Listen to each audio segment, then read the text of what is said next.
పోయింది లేదు, వాళ్ళని తీసుకున్నది లేదు.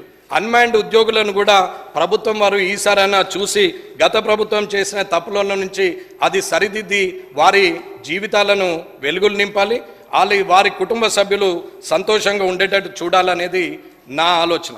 అలాగే ఈ అన్మాన్డ్ ఉద్యోగులు అందరూ పనిచేస్తూ కాళ్ళు చేతులు పోయిన వాళ్ళు ఉన్నారు, ప్రాణాలు బొడగొట్టుకున్న వాళ్ళు ఉన్నారు. వారందరూ కూడా ఇవాళ ఇలాంటి పరిస్థితుల్లో వాళ్ళు దిక్కుతోచని పరిస్థితుల్లో వాళ్ళు రోడ్డు మీద ఉన్నారు. ప్రాణాలు పోయిన వారి కుటుంబాలు రోడ్డు మీదకి వచ్చినాయి. కాబట్టి అన్మాన్డ్ ఉద్యోగులను తీసుకోవాలా, వారిని సరిదిద్దాలా, ఆర్టిజన్స్గా గుర్తించాలా, వారిని ఎన్పిడిసిఎల్లో కూడా ఎస్పీడీసీఎల్లో ఎలా చేశారో అలా చేయాలనేది నా ఆలోచన అండి. అలాగే విద్యుత్ శాఖలో 20 సంవత్సరాలుగా మీటర్ రీడింగ్ చేస్తున్నటువంటి సభ్యులు ఉన్నారు.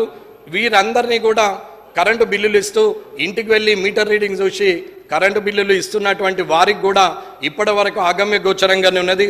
వాళ్ళను ఎక్కడ కూడా తీసుకోవట్లేదు. వాళ్ళని ఇప్పటికీ కాంట్రాక్ట్ బేస్డ్ని అట్లనే చేస్తూ విద్యుత్ మీటర్ రీడింగ్ కార్మికుల సమస్యల్ని కూడా మంత్రి గారు చూడాలనేది ఆలోచించేయాలా. వీళ్ళు 2300 మంది ఇప్పటికి పనిచేస్తున్నారు. అలాగే అన్మాన్డ్ ఉద్యోగస్తులు ఎవరైతే ఉన్నారో వారు 1400 మంది ఉన్నారు. 1600 మంది ఉన్న దగ్గర 200 మంది చనిపోయారు, కాళ్ళు చేతులు పోయాయి. ఇంకా 1400 మంది ఉన్నారు. వారిని కూడా గుర్తించాలనేది నేను కోరుకుంటున్నాను. అట్లాగే ఏది ఏమైనా ఇవాళటి వరకు ఎక్కడైతే వ్యవసాయ కనెక్షన్లు రైతులకు ఏదైతే కొత్త లైన్ వేయడానికి కేవలం 75,000 మాత్రమే ఇస్తున్నారు. పెరిగిన ధరలకు సరిపోవట్లేదు. కొత్త లైన్లు వేసుకునే రైతులకు ప్రభుత్వం మొత్తం ఖర్చు భరించాల్సిన అవసరం ఉందని చెప్తున్నాం. ఏవైతే ప్రజలకు అడగని హామీలను కూడా ఇస్తూ ప్రజలకు చెప్పడం కన్నా మీరు కనీసము వీరిని ఆదుకునే పరిస్థితిలో ఉండాలా, రైతులకు వారు ఉచితంగానే ఖర్చు లేకుండా ఆ లైన్లు వేయగలిగే పరిస్థితికి తీసుకురావాలని చెప్పి ప్రభుత్వాన్ని కోరుతున్నాం. అలాగే ఏదున్నా ఏం చేసినా కేంద్ర ప్రభుత్వం ఉదయ్ స్కీమ్ కింద ఏదైతే స్మార్ట్ మీటర్లు అని చెప్పిందో ఆ స్మార్ట్ మీటర్లను ఈ ప్రభుత్వం మేము వాళ్ళిద్దరు ఒకటైపోయారు, మోటార్లకు కూడా మీటర్లు పెట్టాలని చెప్పారని వాళ్ళు మొత్తుకున్నారు. ఇప్పుడు ఉన్న వాళ్ళు వీళ్ళు మొత్తుకుంటున్నారు. ఏది అయినా కానీ రీఛార్జ్ అనేది ప్రతి ఫోన్లో ప్రతి దగ్గర ఇంటి దగ్గర ఉంటే వస్తున్నది. ముందు పేమెంట్ చేసిన తర్వాతనే డబ్బులు కట్టిన తర్వాతనే వస్తువు మన ఇంటికి వచ్చే పరిస్థితి వచ్చింది. ఇవాళ స్మార్ట్ మీటర్లు పెట్టడం వల్ల రీఛార్జ్ చేసుకొని ప్రజలకు అవసరం ఉన్న కాడికి వాడుకుంటారు, అవసరం లేనప్పుడు వాడుకోరు అనేది ఆలోచన. ఒకవేళ రాష్ట్ర ప్రభుత్వము ఫ్రీగా ఇవ్వద్దు, వాళ్ళకి ఫ్రీగానే ఇవ్వాలి రైతులకు అని అనుకున్నప్పుడు స్మార్ట్ మీటర్లు పెట్టినా కానీ ఫ్రీగా ఇవ్వాలనుకునే ప్రభుత్వం ఉంటే ఇవ్వచ్చు, దాంట్లో తప్పు లేదు. కానీ స్మార్ట్ మీటర్లు పెట్టమన్న కేంద్ర ప్రభుత్వాన్ని రాష్ట్ర ప్రభుత్వాలు బదనాం చేస్తూ రైతులకు మీటర్లు పెట్టమన్నారు, బోర్లకు మీటర్లు పెట్టమన్నారు అని గత ప్రభుత్వము ప్రస్తుత ప్రభుత్వము చెప్తా పోతున్నారు. అది నిజం కాదు. స్మార్ట్ మీటర్లు పెట్టమన్నది ఉదయ్ స్కీమ్ కింద నిజమే. ప్రభుత్వం కానీ కేంద్ర ప్రభుత్వం కానీ ఒకవేళ ఉచితంగానే రైతులకు ఇవ్వాలని ఏ ప్రభుత్వాలు అయితే మాటిచ్చి మేనిఫెస్టోలో పెట్టుకొని ఉచిత కరెంట్ ఇస్తాం రైతులకని అన్నప్పుడు ఆ స్మార్ట్ మీటర్లు ఉన్నా కానీ ఆ స్మార్ట్ మీటర్ల మీద బిల్లు ఎంత అయితే అవుతుందో దాని బిల్లులు ఈ స్మార్ట్ రీఛార్జులు చేసుకుంటూ ప్రభుత్వం వెళ్లాల్సిన అవసరం ఉంది.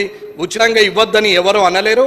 మీరు ఒకవేళ ఉచితంగా ఇవ్వాలని రాష్ట్ర ప్రభుత్వాలు అనుకున్నప్పుడు ఆ బిల్లులు ఖచ్చితంగా కట్టచ్చు. కానీ స్మార్ట్ మీటర్లే వద్దు, మొత్తానికి అక్కడ ఉండాలంటే అకౌంటబిలిటీ లేకుండా డిస్కమ్లు మొత్తము ఇవాళ అప్పులలో గురికిపోయే పరిస్థితికి తీసుకొస్తే అది బాగుండదనేది ఆలోచన.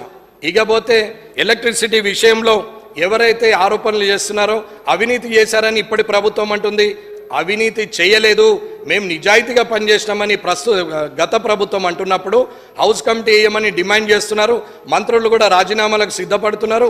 ఇక్కడ ఉన్నటువంటి మాజీ మంత్రులు కూడా మేము రాజీనామాలు చేస్తామని మాట్లాడుతున్నప్పుడు ఇద్దరు నిజాయితీగానే ఉన్నప్పుడు హౌస్ కమిటీ వేసి వెరిఫికేషన్ చేస్తే తప్పు ఎవరిదని తేలినప్పుడు ఇంకొకసారి తప్పుడు మాటలు మాట్లాడే పరిస్థితి రాదు అనేది నా అభిప్రాయం. కాబట్టి ఖచ్చితంగా హౌస్ కమిటీ వేసి వెరిఫికేషన్ వేయాలని కోరుకుంటున్నాను. ఈ అవకాశం ఇచ్చినందుకు అధ్యక్ష మీకు అందరికీ కూడా ధన్యవాదాలు తెలుపుతూ ఈ సభలో లీడర్ ఆఫ్ అపోజిషన్ కేసీఆర్ గారు కానీ ఇక్కడ ఉన్నటువంటి ముఖ్యమంత్రి గారు రేవంత్ రెడ్డి గారు కానీ కామారెడ్డిలో ముగ్గురం పోటీ చేసిన సందర్భంలో ముగ్గురం వచ్చి ఇవాళ ఇదే సభలో మేము సభ్యులుగా ఉండడం అని ముగ్గురు అలాంటి అవకాశం ఇచ్చినటువంటి కొడంగల్, గజ్వేలు, కామారెడ్డి ప్రజలకు ధన్యవాదాలు తెలియజేస్తూ, అలాగే ఇలాంటి అవకాశంలో ఆ ఇద్దరి మధ్యన నేను కూడా రావడం నా అదృష్టంగా భావిస్తూ, ఇవాళ ఇలాంటి సభలో ఉన్నతంగా ఉండాలి.